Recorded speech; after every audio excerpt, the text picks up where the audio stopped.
BRS party అధ్యక్ష అంతర్గత వేదికలలో అనేక సందర్భాలలో నేను ప్రశ్నిస్తే అధ్యక్ష నా మీద కక్ష కట్టారు అధ్యక్ష.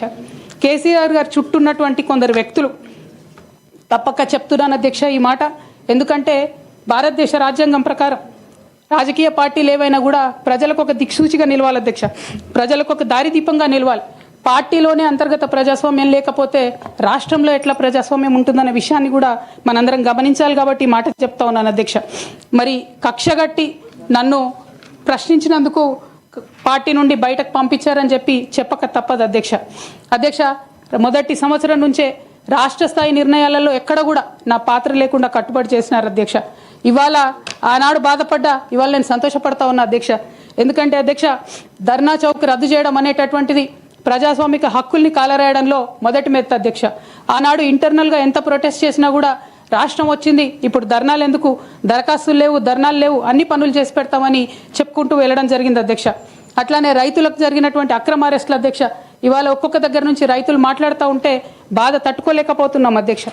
అదేవిధంగా పార్టీలో జరుగుతున్నటువంటి అవినీతి అధ్యక్ష, ప్రభుత్వంలో జరుగుతున్నటువంటి అవినీతిని ఎప్పటికప్పుడు నేను వారి దృష్టికి తీసుకెళ్లడం జరిగింది అధ్యక్ష. అమరజ్యోతి నుంచి మొదలు పెట్టుకుంటే అధ్యక్ష, అంబేద్కర్ విగ్రహం దగ్గర నుంచి మొదలు పెట్టుకుంటే అధ్యక్ష, సెక్రటేరియట్ నుంచి మొదలు పెట్టుకుంటే అధ్యక్ష, కలెక్టరేట్లలో కూడా తీరని అవినీతి జరిగిన మాట ముమ్మాటికి వాస్తవం అధ్యక్ష. దీనికి పెద్ద ఉదాహరణలు సిద్దిపేట, సిరిసిల్లలో కట్టినటువంటి కలెక్టరేట్లు 2 వచ్చినటువంటి మొదటి వర్షానికే 2 కూడా మునిగిపోయినాయి అధ్యక్ష. ఆ విజువల్స్ అందరం కూడా మనం చూడడం జరిగింది. ఇక సిద్దిపేటలో, సిరిసిల్లలో కట్టిన కలెక్టరేట్లకే దిక్కు లేకపోతే మొత్తం రాష్ట్రంలో కట్టినటువంటి అన్ని బిల్డింగ్లు ఎట్లుంటాయన్న విషయాన్ని కూడా ఒకసారి తెలంగాణ ప్రజలు ఆలోచించుకోవాలి అధ్యక్ష.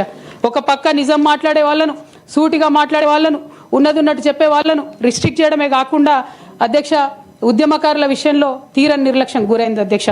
అనేక సందర్భాల్లో నేను పార్టీ నాయకులని, పెద్ద నాయకులను కూడా అనేక సందర్భాల్లో అడిగిన అధ్యక్ష. వేరే విధంగా సహకరించకపోతే, వేరే విధంగా వాళ్ళకి హెల్ప్ చేయలేకపోతే కనీసం సీఎం రిలీఫ్ ఫండ్ కింద మనిషికి 10 లక్షలు ఇద్దాం, ఎక్కడోళ్ళు అక్కడ సెటిల్ అయిపోతారు అధ్యక్ష అని కూడా అడిగినాం అధ్యక్ష. అది కూడా చేయలేదు. 43 లక్షల మందికి పెన్షన్లు ఇస్తున్నామని గర్వంగా మనం చెప్పుకుంటున్నాం. ఉద్యమకారులు కాన్స్టిట్యున్సీకి 1000 మంది కూడా ఉండరు. ఆ 1000 మందిని పట్టుకుంటే ఇంకో 1,00,000 మందికి ఎక్కువైతుంది. వాళ్ళకు పెన్షన్ ఇస్తే లాగుంటుంది, గౌరవంగా ఉంటుందని అనేక సందర్భాల్లో చెప్పినాం అధ్యక్ష.